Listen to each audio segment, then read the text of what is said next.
Doctor, and I'd love to understand, I think you maybe said before the show or even as we were talking, just how common endometriosis is. And I'd really love to highlight that because I was a little bit surprised myself how many folks have this and how is it different and similar, at least in terms of symptomology, from more typical period pains. Yeah, so often it starts with just increasing period pain. So if you okay, let's rewind. I got my period the first time, a menarche, when I was about 10 years old, and I had excruciating pains and problems with this already from the beginning. I was bleeding a lot and had a lot of issues. Um, it wasn't acknowledged as a problem until I was 25, and this is where I got my diagnosis. But before I had my emergency surgery, it I went through a period of like rapid decline.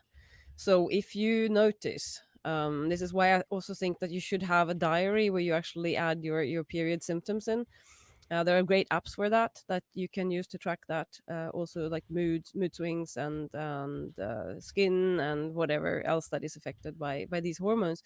But if you experience huge differences, like for example, 1 year ago you didn't have as much pain as you have now, or 1 year ago you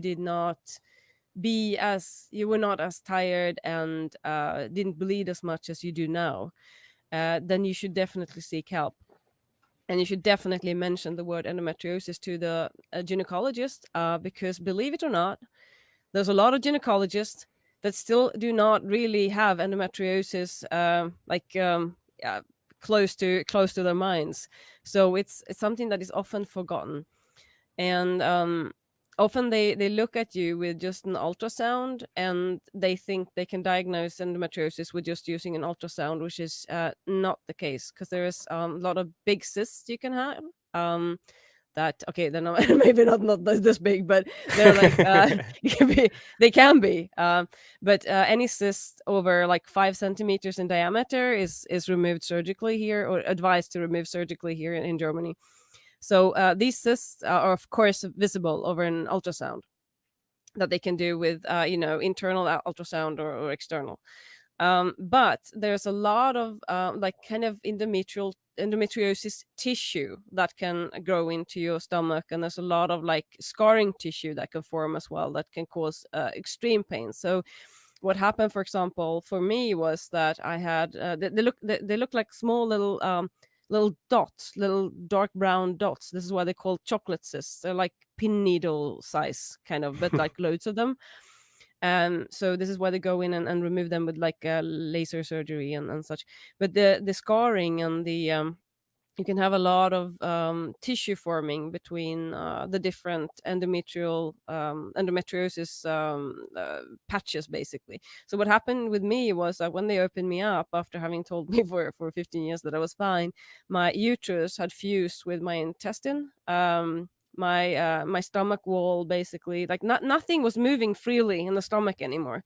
So everything was just like logged together in a block. So when I had, for example, like a large bowel movement, I was in excruciating pain because my whole like uterus and my ovaries and everything was just pulled in one direction. And you can imagine, like, yeah, if you've ever had like eaten a really really bad meal and been out like shitting your guts out an entire night, um you know what pains there can be like when gas passes through your intestines. It can be excruciatingly painful. So like imagine having that kind of like intestinal pain every single time, like it, well, every day, basically, as soon as you ate something, or like etc. So these are basically very very clear symptoms of endometriosis. But yeah, if something changes, go see a doctor. And if you start bleeding loads, go see a doctor, and don't leave the office until you get help. Yeah, well, and how common is endometriosis specifically? 1 in 10 women get endometriosis at some point in their lives. For some, it just sort of like happens, and they get a little bit of like a bit of issues, and then it just sort of like goes away, and it goes into remission or something like that, and they don't really get any sort of massive problems with it. Mm-hmm. But for others, they need multiple surgeries. I've had 6 surgeries now, for example. Wow. Starting to get like really pretty scarred, and you get problems then with the scar tissue from the surgery. So it's a little bit of a vicious cycle you get into. But yeah, the first surgery was God sent, if you excuse the expression. Yeah, no, um, that's fair. I mean, anything that describes relief mm, from something mm, that is such a incredible struggle. Uh, mm.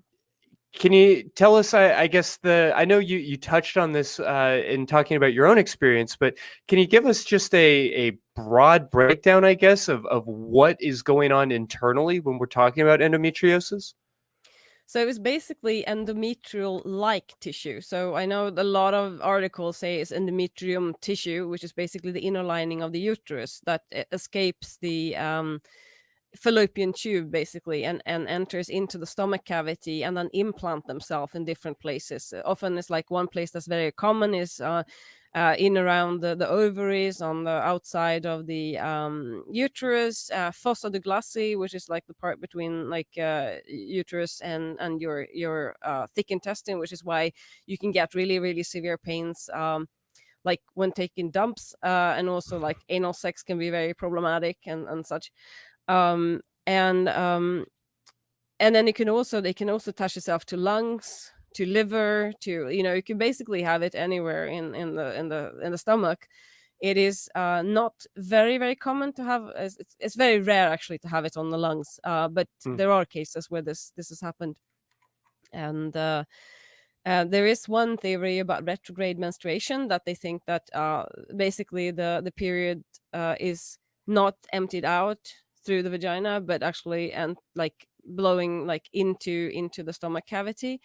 um so that is one theory, but there has been a lot of research lately that is questioning a little bit the validity of that. There's also like seems to be like an immune system component where I think it's like, which immune cells is it now? Like I got like a blank. I think it's the T cells. Is it? Like I always mix them up. Anyway, so they basically don't recognize this as foreign tissue. Where it's mm, not foreign because it is your own body, but it doesn't recognize these cells as, okay, these buggers shouldn't be here, so let's smash them.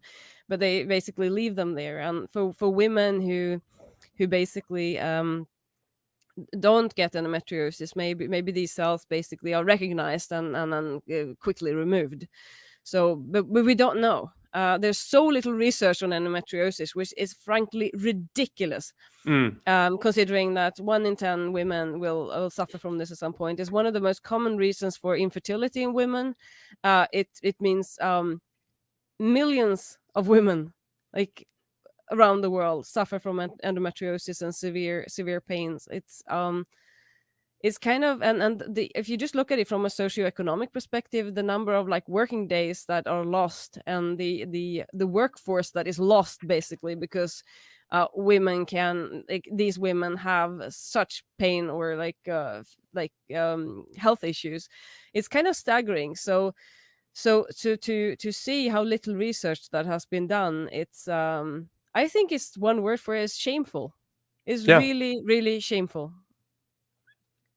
So I just want to put it in context as well. If I were a man and went to the doctor and said, "Oh, listen, I've got such a bad pain in my cock that I can't have sex, and this has been going on for 10 years." Hey, what the fuck? Yeah, go home and drink some chamomile tea. Would that be the response? I Try doubt to it be less highly. stressed, get more It's rest, like, stay home exactly. more. Are Yeah. you a bit tense? Yeah. It's like, and the first question is always like, do you have a lot of stress? I'm like, yeah, of course I have a lot of stress. Who doesn't? But it's been going on for 10 years now. I can't be stressed every single bloody day. So, No, that's a fair point, and really the reason that this episode is worth doing in my mind. I mean, I think that a lot of the things that we're covering is kind of second nature or readily understood by a lot of the folks who are listening, but the fact that the other half maybe have no idea about some of these things or are hearing some of these words for the very first time is concerning, mm, because these are incredibly common medical issues that are purity culture and our discomfort and our patriarchy have kept us from ever putting the appropriate effort into addressing.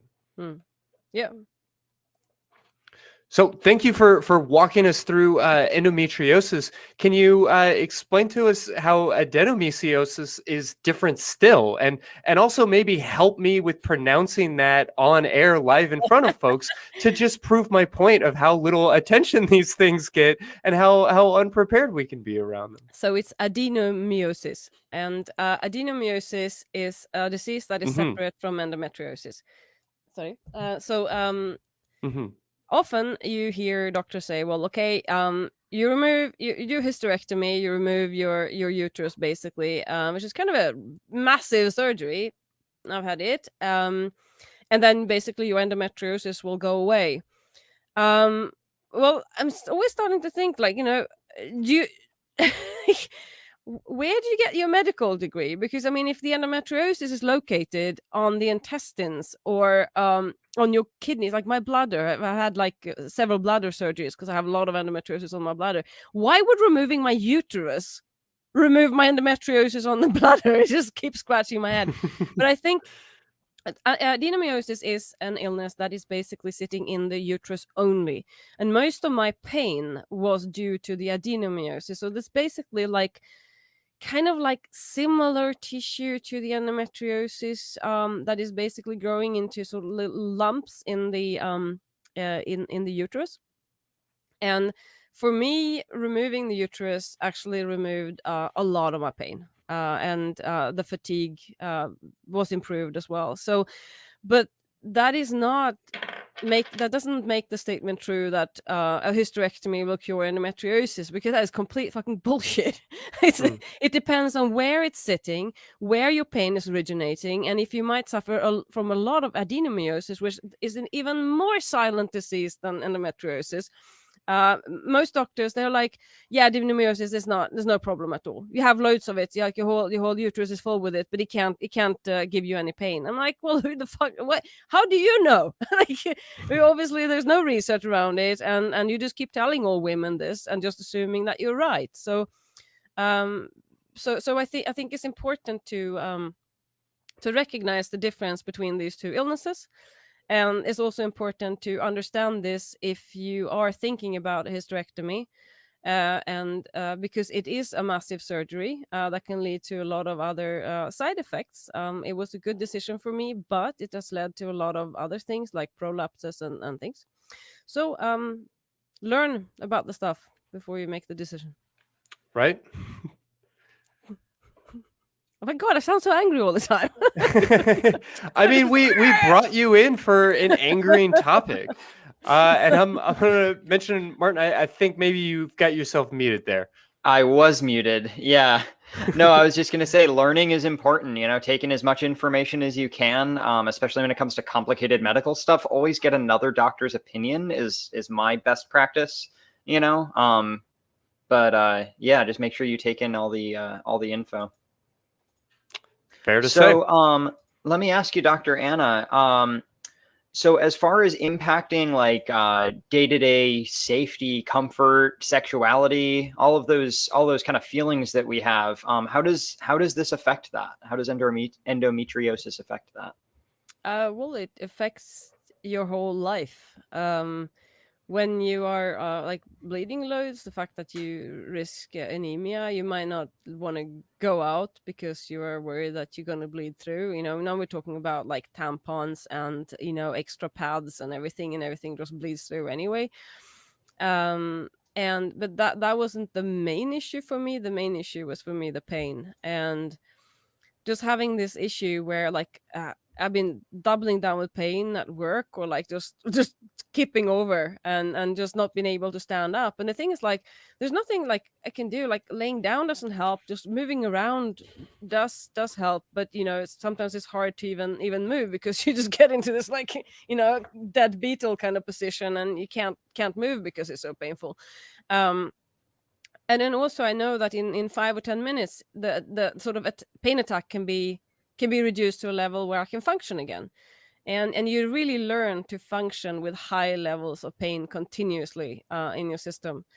And which makes you probably, when you are feeling a little bit extra down, it makes you very irritable as well, and maybe not as stress tolerant as other people would be, because you are buffering literal like physical hell on the inside all the Right. time.